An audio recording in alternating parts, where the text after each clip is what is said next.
जय हिंद प्यारे बच्चों। देखिए प्यारे बच्चों, आज की इस वीडियो में हम लोग जो भी क्वेश्चंस करने वाले हैं सारे ही क्वेश्चंस आपके मैट्रिक परीक्षा 2024 के लिए बहुत ही महत्वपूर्ण है। तो इस वीडियो को पूरा अंत तक जरूर देखिएगा। वीडियो अच्छा लगे तो एक लाइक कर देना है और साथ ही साथ इस चैनल को भी सब्सक्राइब कर लीजिए ताकि इस तरह का महत्वपूर्ण वीडियो जब भी मैं डालूँ सबसे पहले आप तक आसानी से पहुँच सके। तो चलिए इस वीडियो को शुरू करते हैं। देखिए प्यारे बच्चों, सबसे पहला प्रश्न क्या है, प्रश्न को पढ़िए। कह रहा है किस जीव में हीमोग्लोबिन नहीं होता है। मोस्ट वीवीआई प्यारे बच्चों, मोस्ट वीवीआई प्रश्न है, छपेगा आपके परीक्षा में। तो याद रखिएगा, मक्खी में जो है हीमोग्लोबिन नहीं पाया जाता है, यानी ऑप्शन बी यहाँ बिल्कुल सही हो जाएगा। याद रखिएगा, मक्खी। और देखिए प्रश्न 2 को पढ़िए। कह रहा हीमोग्लोबिन की कमी से कौन सा रोग होता है। याद रखिएगा प्यारे बच्चों, सही आंसर एनीमिया हो जाएगा। ये भी बहुत ही महत्वपूर्ण प्रश्न है, याद रखिएगा। एनीमिया जो है, हीमोग्लोबिन की कमी से एनीमिया रोग होता है, यानी ऑप्शन सी यहाँ बिल्कुल सही है, याद रखिएगा। प्रश्न 3 को पढ़ते हैं। कह रहा है कि मनुष्य के आहार नाल में अवशेषी अंग कौन है प्यारे बच्चों। तो याद रखिएगा, अपेंडिक्स जो है यहाँ, ये अवशेषी अंग है, ऑप्शन बी यहाँ बिल्कुल सही हो जाएगा। ये भी बहुत ही महत्वपूर्ण प्रश्न था, याद रखिएगा। प्रश्न 4 को पढ़िए। कह रहा है निम्नांकित में कौन ट्रिप्सिन एंजाइम का कार्य है। याद रखिएगा प्यारे बच्चों, ये भी बहुत ही महत्वपूर्ण प्रश्न है। तो प्रोटीन का पाचन जो है ट्रिप्सिन एंजाइम का कार्य है, ऑप्शन सी यहाँ बिल्कुल सही हो जाएगा। देखिए प्यारे बच्चों, अगर वीडियो पसंद आ रहा हो तो लाइक जरूर करिए और अपने दोस्तों में भी शेयर करिए। अगर आप वीडियो पर लाइक करते हैं तो हमें भी मोटिवेशन मिलता है आपके लिए बेहतर से बेहतर कंटेंट बनाने का। और जितना आप लाइक करिएगा उतना बेहतर से बेहतर हम कंटेंट आपको उपलब्ध कराएंगे। देखिए प्रश्न 5 को पढ़िए। कह रहा मुख गुहा में आहार नाल का कौन सा भाग पाचन होता है। मोस्ट वीवीआई प्रश्न पहले तो छपेगा, याद रखिएगा, कार्बोहाइड्रेट का, यानी ऑप्शन बी यहाँ बिल्कुल सही है। चलिए चलते अगले प्रश्न की ओर। प्रश्न 6 को पढ़िए प्यारे बच्चों। क्या कह रहा है, कह रहा ऑक्सीजन का वाहक कौन है। ऑक्सीजन का वाहक कौन है, तो याद रखिएगा प्यारे बच्चों, आरबीसी है, यानी ऑप्शन सी यहाँ बिल्कुल सही है, याद रखिएगा। चलिए चलते अगले प्रश्न की ओर। प्रश्न 7 को पढ़िए। कह रहा है रक्त में शर्करा का स्तर कौन नियंत्रित करता है। रक्त में जो है शर्करा का स्तर का नियंत्रित कौन करता है प्यारे बच्चों, याद रखिएगा, इंसुलिन करता है, यानी ऑप्शन डी यहाँ बिल्कुल सही है। बहुत ही महत्वपूर्ण प्रश्न है, याद रखिएगा। प्रश्न 8 को पढ़िए। कह रहा मानव शरीर में सबसे लंबी कोशिका कौन है। मोस्ट वीवीआई प्रश्न प्यारे बच्चों, छपेगा, स्टार लगा लीजिए इस प्रश्न को। मानव शरीर में सबसे लंबी कोशिका तंत्रिका कोशिका होती है, ऑप्शन सी बिल्कुल सही है, याद रखिएगा। प्रश्न 9 को पढ़िए। कह रहा प्रकाश के परावर्तन के कितने नियम है। याद रखिएगा प्यारे बच्चों, मोस्ट वीवीआई प्रश्न है, छपेगा आपके परीक्षा में। प्रकाश के परावर्तन के आपको 2 नियम होते हैं, ऑप्शन बी बिल्कुल सही है, याद रखिएगा। चलिए चलते अगले प्रश्न की ओर। प्रश्न 10 को पढ़िए प्यारे बच्चों। कह रहा है कि अवतल लेंस का आवर्धन क्या होता है। अवतल लेंस का आवर्धन क्या होता है प्यारे बच्चों, याद रखिएगा, सही आंसर v/u होता है। m बराबर क्या होता है, v/u, जहाँ m क्या है, आवर्धन को जो है डिनोट करता है, यहाँ v/u आपको रखना है याद, m बराबर v/u, ये कॉन्सेप्ट आप याद रखिएगा।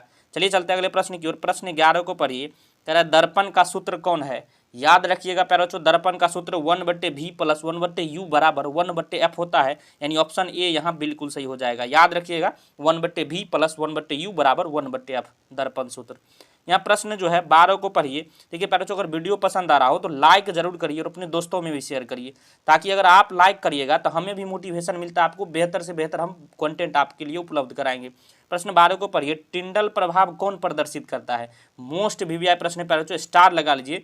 टिंडल प्रभाव जो है प्रकाश का जो है प्रकीर्णन जो है ये प्रदर्शित करता है, ऑप्शन डी बिल्कुल सही है, याद रखिएगा।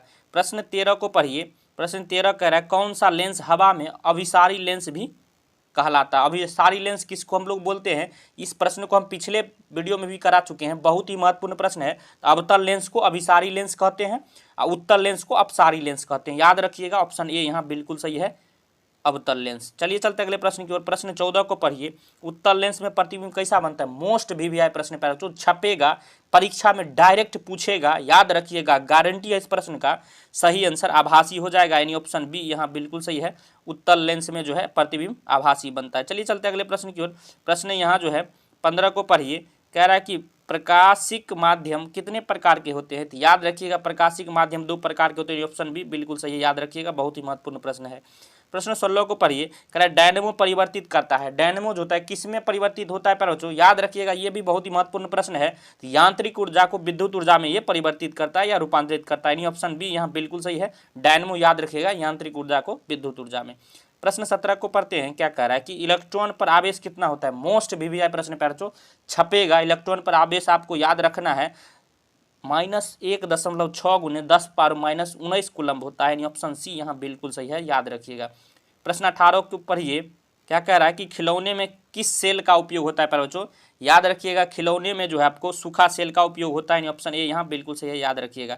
चलिए चलते अगले प्रश्न की। प्रश्न जो है 19 को पढ़िए। कार्य करने की क्षमता को क्या कहते हैं। मोस्ट वीवीआई प्रश्न प्यारे बच्चों, इस परिभाषा को आपको याद रखना ही पड़ेगा। कार्य करने की क्षमता को हम लोग ऊर्जा कहते हैं, ऑप्शन सी यहाँ बिल्कुल सही है, याद रखिएगा ऊर्जा कहते हैं कार्य करने की क्षमता को।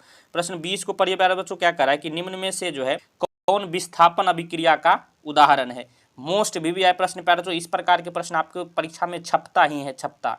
याद रखिएगा सही आंसर यहाँ Fe प्लस CuSO4 बनता है FeSO4 प्लस Cu, ये विस्थापन अभिक्रिया का उदाहरण है। देखिए विस्थापन अभिक्रिया के कॉन्सेप्ट को समझ लीजिए। जैसे यहाँ पर तो देखिए Fe है, यहाँ CuSO4 है। विस्थापन अभिक्रिया का क्या मतलब हुआ, देखिए ये CuSO4 ये पूरा कंप्लीट यौगिक है, ये Fe अलग है। अब क्या होगा, विस्थापन अभिक्रिया का मतलब हुआ कि Fe के साथ यहाँ जो है SO4 यहाँ से निकल के Fe में सट जाएगा, तो FeSO4 यहाँ बन जाएगा। अब फिर यहाँ Cu बच गया, ये बाहर आ जाएगा, देख रहे हैं यहाँ Cu निकल के बाहर आ गया। तो मतलब यही विस्थापन अभिक्रिया होता है, एक यौगिक से टूट के दूसरे यौगिक में जुड़ के फिर उस यौगिक से एक अलग जो है प्रोडक्ट बनता है, यही विस्थापन अभिक्रिया होता है, याद रखिएगा। सिल्वर क्लोराइड का रंग कैसा होता है प्यारे बच्चों, याद रखिएगा श्वेत होता है, ऑप्शन डी यहाँ बिल्कुल सही हो जाएगा, याद रखिएगा श्वेत होता है। प्रश्न 22 को पढ़िए। कह रहा है निम्नलिखित में कौन लवण है प्यारे बच्चों। याद रखिएगा लवण जो है यहाँ NaCl है, याद रखिएगा ऑप्शन बी बिल्कुल सही है, NaCl जो है लवण है।